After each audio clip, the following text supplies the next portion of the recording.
Boa tarde, estamos começando ao vivo mais um programa Tintim por Tintim aqui na Just TV. Eu sou o Paulo Carvalho e quero deixar aqui o nosso site, que é o www.tintimportintim.com.br. Quem quiser seguir a gente no Twitter também tem o Twitter @programa Tintim. Hoje estou recebendo aqui uma convidada bem especial, a querida colega Desirê Brant, da Somar Meteorologia, que vai falar um pouquinho pra gente sobre meteorologia. Meteorologia. É isso aí. Tudo bem, Paulo? Boa tarde para você. Obrigado. Prazer estar aqui com você, viu? Prazer é meu de recebê-la. Obrigado por aceitar o convite. Bom, vamos começar então. O que é meteorologia? Por que você resolveu estudar sobre o clima, o tempo, que é uma profissão não muito comum, né? Não é comum, não é fácil como todas não são, né? Mas tem aquela parte ruim da meteorologia, principalmente para quem trabalha com previsão do tempo, que eu sempre falo, né, que meteorologista é pior que mãe de juiz, né? Porque se chover, aí já viu, complica a minha vida. Olha, meteorologia é um estudo da atmosfera, né? A palavra meteorologia, que vem do meteoro ou não? Que vem do meteoro. O meteoro é qualquer fenômeno que aconteça dentro da atmosfera. Logia é o estudo disso. Então, tudo que acontece na atmosfera é o que a gente estuda. Né? Eu me formei, existe uma faculdade de meteorologia, eu estudei na Universidade de São Paulo, muita gente nem sabe que existe uma faculdade de meteorologia. Nossa, isso existe. E eu sempre gostei, na verdade, eu sempre me interessei por ciência. E quando eu fui prestar vestibular, eu li muito a respeito de muitas áreas, e eu tentei misturar um pouco de cálculo e física, que é o que a gente estuda na realidade quando a gente faz faculdade, e também um pouco de ciência, que é o que eu gosto também, né? E eu estava até lembrando outro dia, Paulo, quando eu era pequena, lembra daquele número da Telesp aqui em São Paulo, que a gente ligava para ouvir a previsão do tempo por telefone? Eu era pequena, eu ligava e ficava ouvindo. E eu ficava indignada algumas vezes, assim. Por exemplo. Então, eu não lembro muito se acertava, mas eu lembro de eu ficar feliz ou triste, dependendo do que. Olha, hoje vai fazer sol, então eu vou pra escola. E aquilo pra mim, eu falava, gente, eu quero saber fazer isso, porque eu quero saber se vai fazer sol, se vai chover. Até porque eu queria brincar e eu queria saber se ia fazer sol para eu poder brincar, entendeu? Eu tinha isso quando eu era pequena. Não, eu lembro, tinha um serviço lá, 10 alguma coisa. Não, eu tenho que saber como é que se eu vou poder brincar. Que barato, né? E acabou, no fim das contas, influenciando isso. Eu fiz a escolha para o resto da minha vida. Você é formada com tempo? Eu me formei em dezembro de 2004. 2004. Em dezembro de 2004, logo comecei a trabalhar. Na verdade, quando eu me formei, porque a faculdade de meteorologia, ela é muito voltada para a carreira acadêmica, então quem se forma como meteorologista se forma praticamente um pesquisador. Como eu acabei de falar, a gente estuda muita física, muita matemática, a gente sai extremamente técnico da faculdade. Se você me perguntasse, no dia da minha formatura, qual a previsão do tempo, eu não saberia te falar. Não porque eu não saberia a previsão, mas eu não saberia transmitir para você essa informação. A gente não tem esse tipo de curso na faculdade, né, de comunicação. O que é meio absurdo, porque, afinal de contas, né, o que a gente faz, acho que qualquer área que a gente se envolver na meteorologia, a gente vai ter que saber transmitir esse tipo de informação para a população, né? Qualquer estudo que a gente fizer, a gente tem que saber explicar, né, aquele estudo. A previsão do tempo também é algo importantíssimo. Eu sempre falo, né, se eu disser para você a previsão e você não entender, a culpa não é sua, a culpa é minha. Eu não fui clara, eu não soube me expressar, enfim. E para a gente ser claro, para saber se expressar, também tem todo o conteúdo. A gente tem que ter o conteúdo, e o conteúdo vem hoje você trabalhando da faculdade. No rádio e televisão, você teve que aprender meio que na marra. Tive que aprender na né? raça. Na e raça. Fiz curso, assim, quando eu comecei a trabalhar com rádio, que foi uma coisa horrorosa, porque eu não sabia falar, né? Quer dizer, eu era uma física, eu era uma cientista, eu não sabia me comunicar. Mas eu tinha que fazer rádio, porque o que eu ia te dizer, eu me formei, e logo que eu me formei, eu comecei a fazer mestrado. Mas assim, foi meio por inércia. Não é que o meu sonho era fazer mestrado. Uma coisa já foi puxando a outra. Foi puxando a outra. Eu estava dentro da USP, e na USP tem o mestrado. Vamos fazer mestrado. Título do mestrado, Índice de Oscilação Antártica. Deixa pra lá, não vou nem te falar o que é isso. Pula essa parte. Aí eu comecei a fazer o mestrado sem bolsa de estudo ainda, né? E eu falei, não, eu preciso ganhar dinheiro, imagina, eu tô formada e não tô ganhando dinheiro, né? Eu preciso trabalhar. E comecei a, sei lá, meio que ir atrás de querer trabalhar, de pôr a mão na massa, de ganhar dinheiro, né? E o Marcos Massari, que é o dono, né, um dos diretores da Somar, ele me chamou e falou assim, olha, daqui a um mês vai estrear uma rádio chamada Band News FM e eu quero que você faça. Você falou, legal, obrigado. Nossa, eu Amei. tremi. Eu tremi na base, porque eu não sabia me comunicar, né? Então, ele contratou uma fono para cuidar de mim, assim, a Fernanda. E ela, a Maria Fernanda. E ela ficou um tempão comigo. Ela ia no começo, intensivo com você. no começo a gente ficou, acho que quase todo dia ela ia na Somar para me treinar. No dia da estreia eu perdi a voz. Que beleza, hein? Eu entrei totalmente né? afônica. E ela não entendia o que estava acontecendo. Ela falou, é psicológico. Ela falava, calma, calma que vai voltar. E não voltava, enfim. Fiz a fono, até pouco tempo ela me acompanhava. De vez em quando ela aparece na Somar, eu puxo ela pra dentro do meu estúdio. Fê, vem cá, vem ver se tá tudo bem. Vê se tá tudo bem, revisada, né? E também fiz um curso muito bom do Pedro Barreto. Muita gente que trabalha com comunicação sabe de quem eu tô falando. Excelente. E eu fiz um curso com ele de interpretação para rádio e TV. Isso foi o meu divisor de águas, assim, me ajudou bastante. E aí o que acontece? Eu junto tudo que eu aprendi na faculdade, tudo que eu aprendo todos os dias, porque você trabalhar com previsão do tempo, você aprende todo dia. Você aprende a peculiaridade de cada região, você aprende o que determinado tipo de público quer ouvir, o que ele precisa ouvir.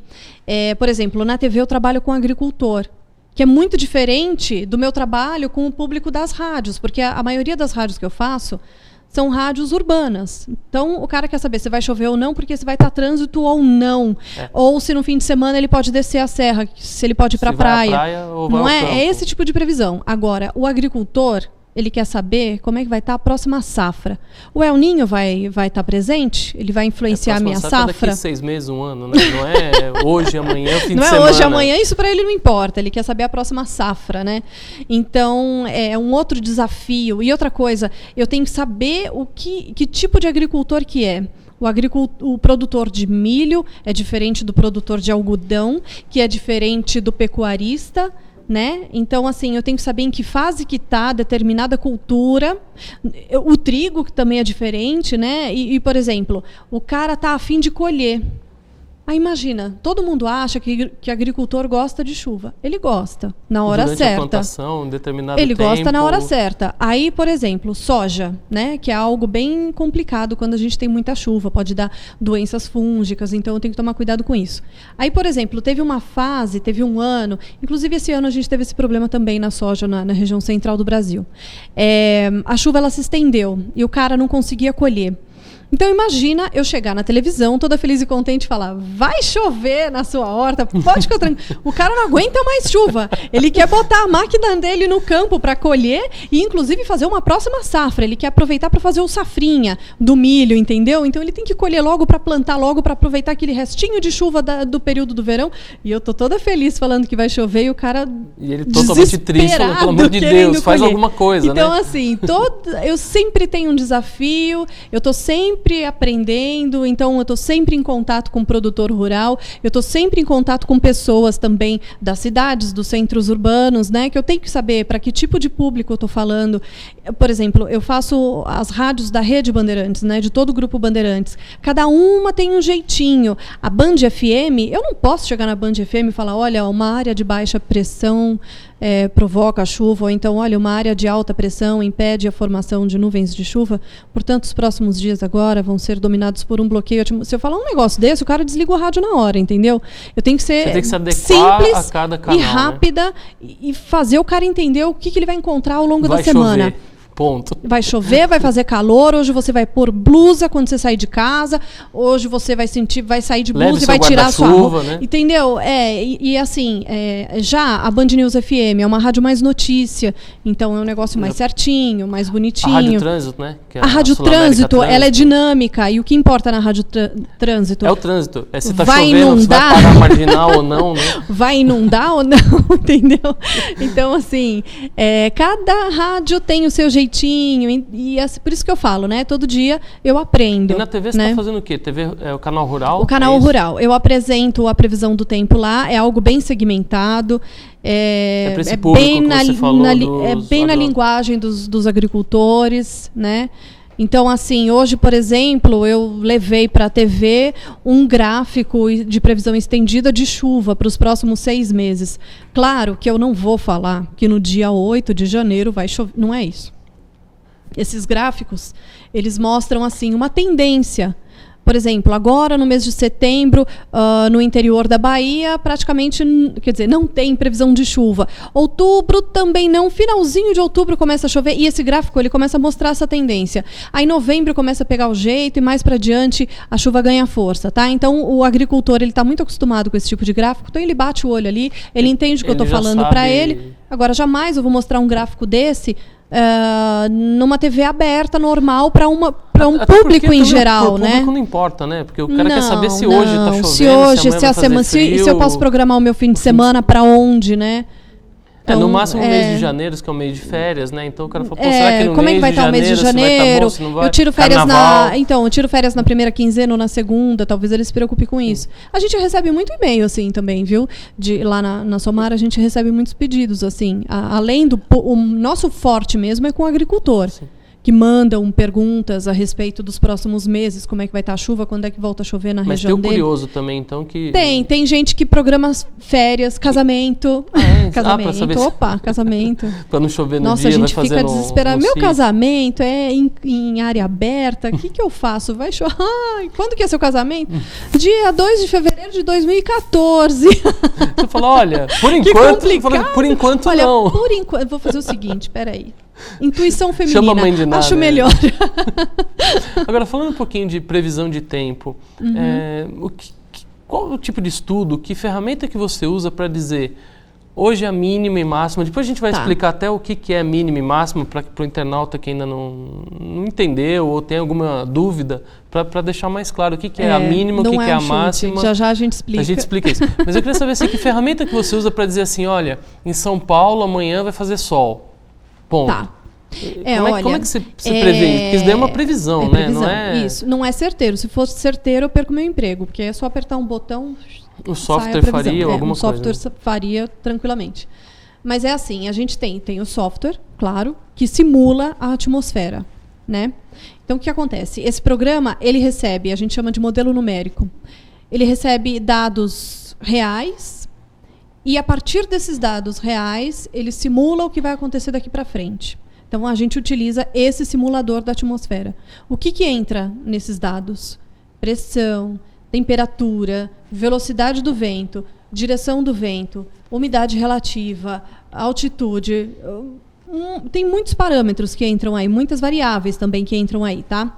Além desse modelo numérico que a gente interpreta, e aí também entra a mãozinha do meteorologista. Porque se a gente se basear só no modelo numérico, a gente pega aquilo, copia e cola, beleza, faz uma planilha no Excel acabou, faz uma planilha e acabou. Não.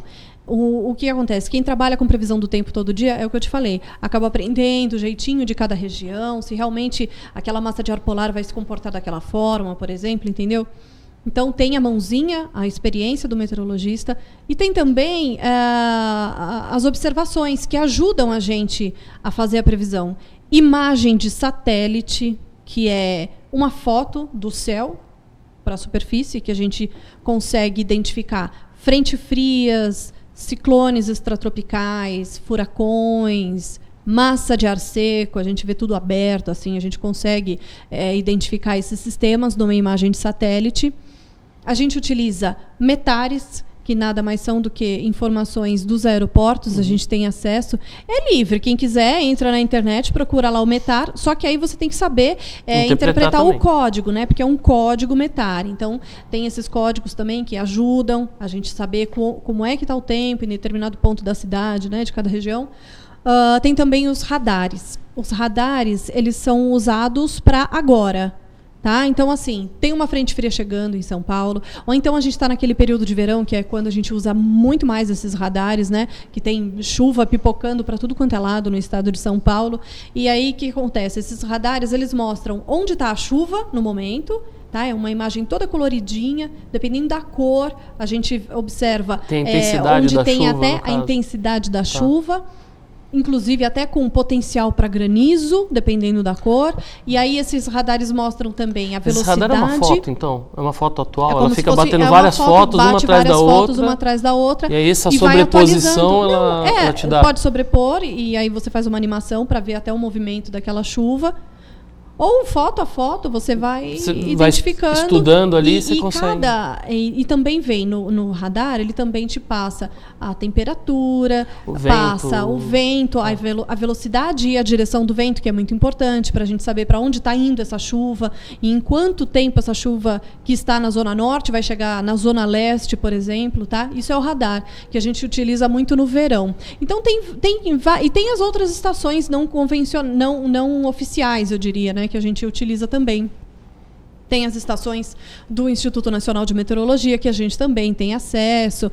Então, a gente tem, primeiro, o modelo numérico, que é quem vai simular a atmosfera, o comportamento da atmosfera. Depois, a gente tem todos esses instrumentos que a gente observa, como está o tempo agora. Imagem de satélite, os dados dos aeroportos, das estações meteorológicas com pressão, velocidade do vento, umidade relativa, todo esse tipo de informação.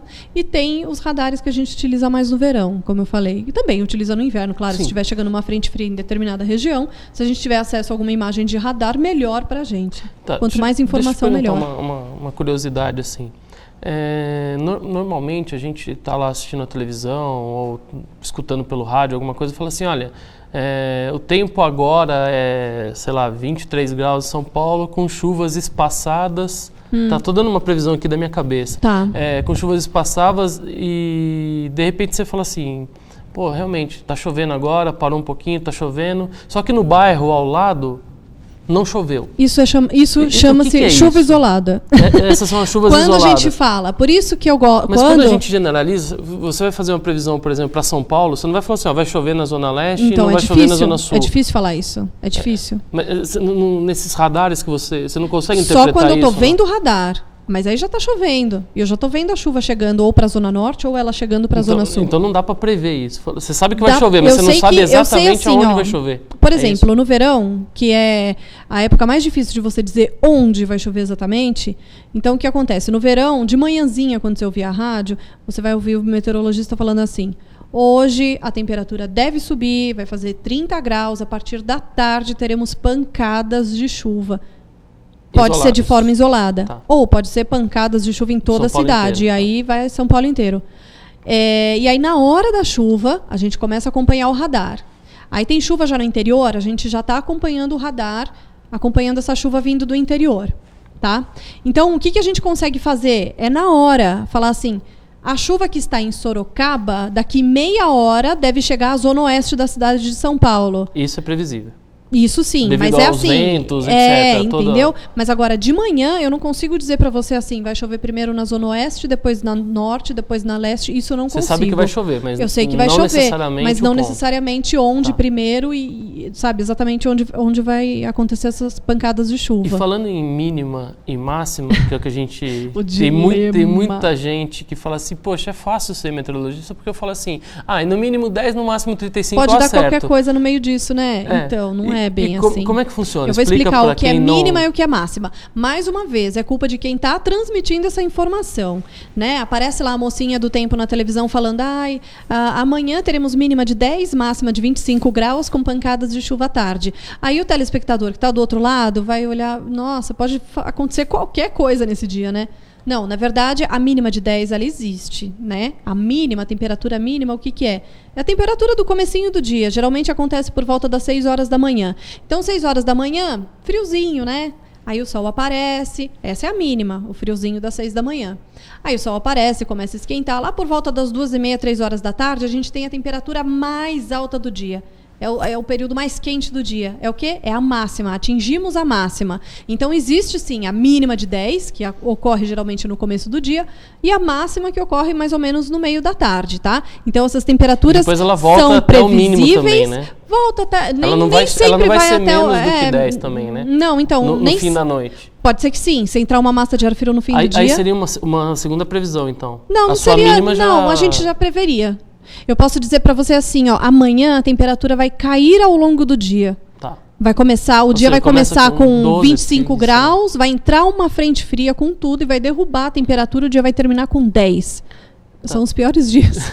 Sai todo mundo fresquinho de casa. Ai, que calorzinho, a noite passa frio. Principalmente quem mora em São Paulo, porque... Aqui acontece de tudo. São as 4 estações no mesmo dia, então você tem que sair com frio, com chuva, você tem que se prever para frio, para chuva. Tudo isso hoje em dia é previsível. A gente consegue falar para você. A poluição atrapalha na...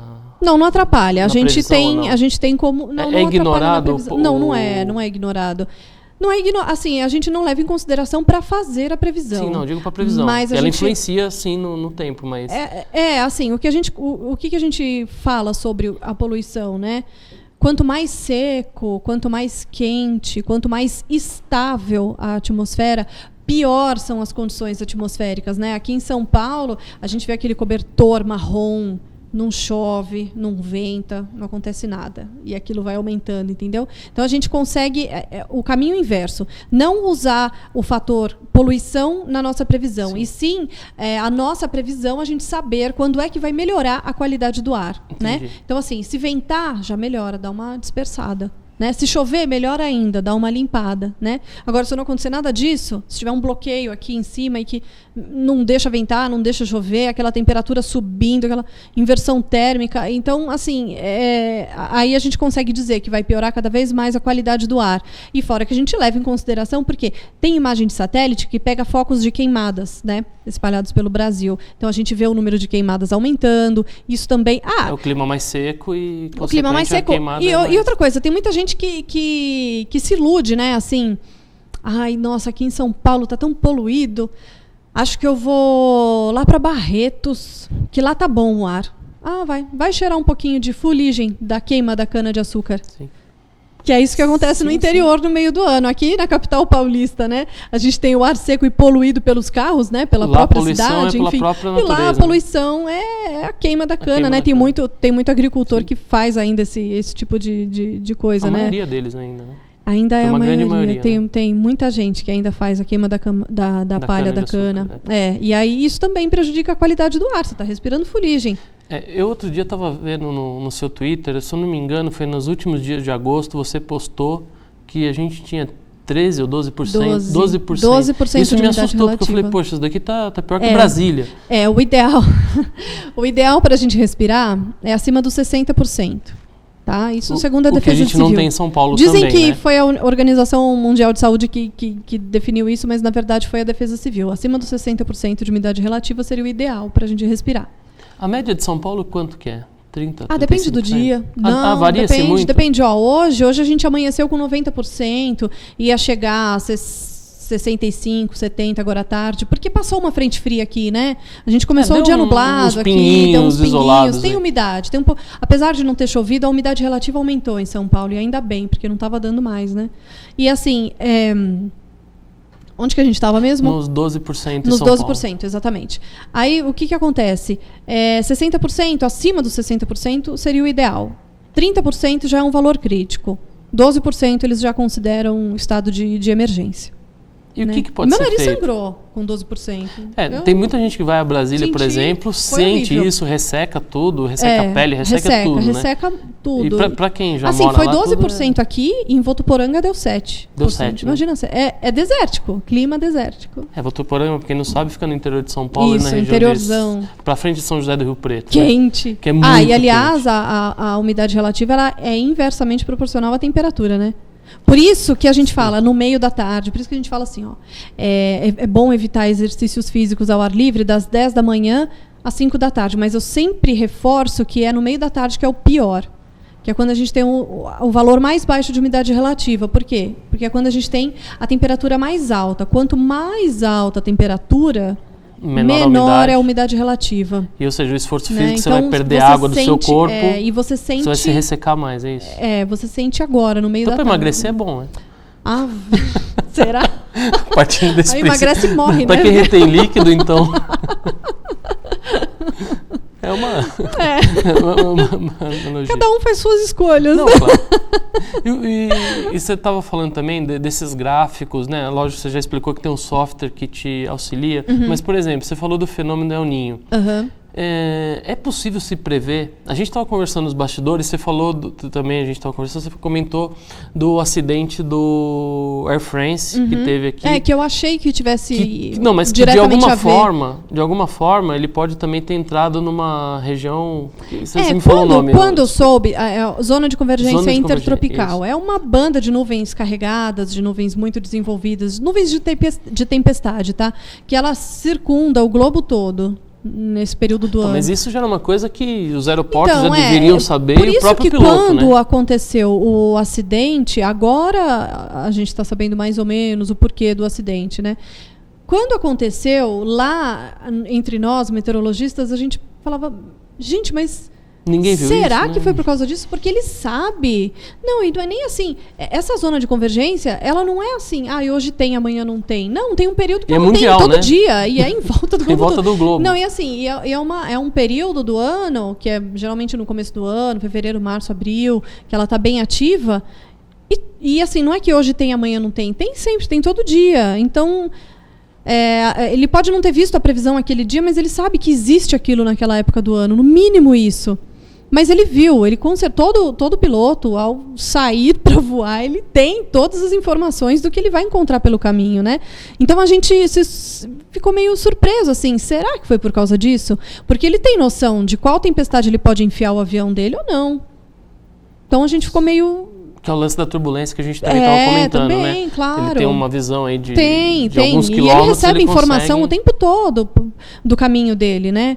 A gente ficou meio desconfiado se foi realmente por causa disso. Eu tinha, até então, eu achava que tivesse sido, mas pensando bem, é meio complicado, né? Porque ele sabe o que está acontecendo. Pode ter, aconteceu, né? Porque é um lugar, é uma região de muita instabilidade, né? Então...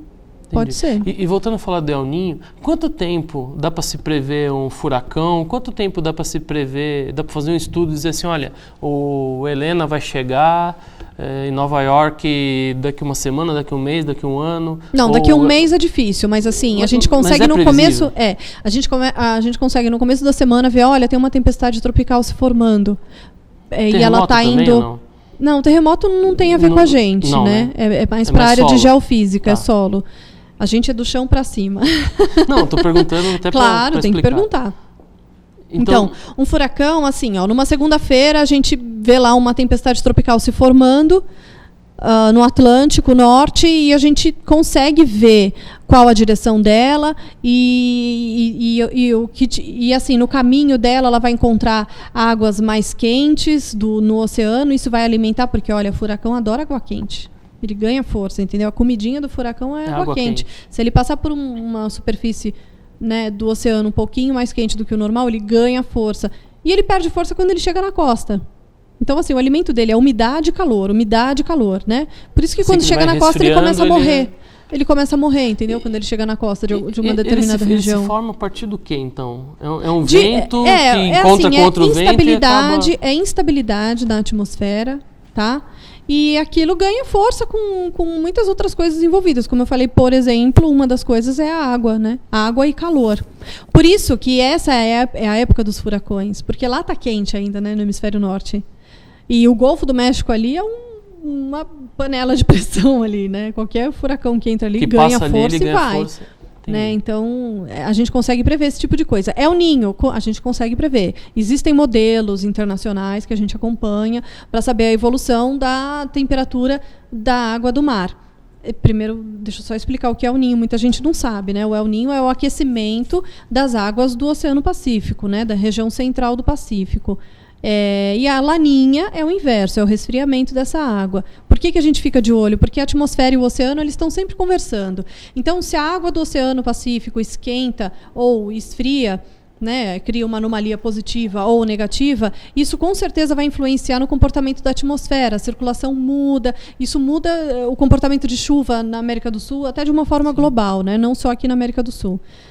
Então, por exemplo, o agricultor ele sabe muito bem quando eu falo, esse ano tem El Ninho. Ele já se prepara para Ele já sabe o que vai ser o verão dele, por exemplo, tá? Que nem esse ano tem... Agora, nesse próximo verão, a gente vai ter Laninha. Você sabe que o ano passado eu me programei de acordo... Eu usei a minha meteorologia o ano passado para programar minhas férias. Claro, porque o ano passado... Quer dizer, no comecinho desse ano, né? Agora em janeiro, a gente tinha a influência da Laninha, que morreu agora no meio do ano e está voltando de novo para o próximo verão. Tá. Então...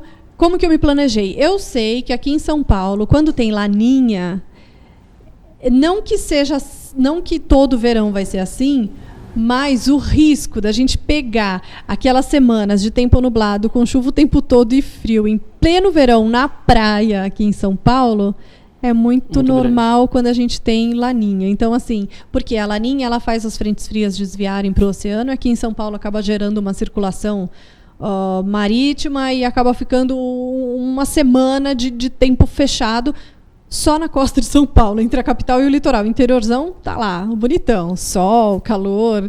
Então o que eu fiz? No começo desse ano eu falei, não vamos alugar casa na praia, vamos pro interior. Aí a gente foi lá pro lado de Ribeirão, ficamos uma semana lá, sol, calor, quase morri de calor. Teve o lado bom, então. Teve o lado bom da história. Então, e aí, quando eu falo esse tipo de coisa para um agricultor, ele sabe se vai faltar água ou se não. Esse ano tem Laninha, por exemplo, ele já sabe, preciso ficar atento com a minha próxima safra, que não vai ser bem do jeito que eu gostaria, entendeu? Legal. O pessoal já está fazendo assim, acabou e tal. Infelizmente, infelizmente o nosso tempo passou rápido, né? Meia hora só de programa, é muito curto, né? Espero que você tenha gostado de participar aqui do programa. Gostei, claro que gostei, adorei, foi um prazer. Quero agradecer muito a Somar aí e o Grupo Bandeirantes ter liberado você para participar aqui do Tintim, né? E seja bem-vindo. Eu que agradeço. Próxima vez a gente pode vir fazer até um bate-papo complementar. E quem quiser conhecer mais seu trabalho, se você quiser deixar aí, Rádio Bandeirantes FM. Rádio Bandeirantes, eu faço a Band FM, Band News FM, Rádio Sul América Trânsito, Mitsubishi FM e Bandeirantes AM. E o Canal Rural. E o Canal Rural de segunda a sexta, aí eu apresento o Jornal do Meio-Dia, que é o Rural Meio-Dia, e apresento também o Mercado e Companhia, que é a 1h, de segunda a sexta. Legal. Mais uma vez, obrigado pela sua presença. Obrigada eu pelo convite, adorei. Eu quero deixar 2 recadinhos aqui bem rápidos, que a MR Caos, uma banda muito amiga nossa, vai estar aqui na Rua Clélia, no Bargaça, nessa sexta-feira. Fica o convite aí, 21 horas, a banda MR Caos. E tem também o pessoal do Festival de Teatro da Funarte, que está começando aqui do dia 17 de setembro a 9 de outubro. Também fica um convite aí para quem gosta de artes, gosta de espetáculos. Todos sábados e domingos às 11 horas. O preço do ingresso é R$30, meia entrada R$15. O teatro fica na Rua Mário Amaral 209, no Paraíso, Estação Brigadeiro do metrô. Fica aí esses 2 convites. Tenham uma ótima semana. Fiquem com Deus e até segunda.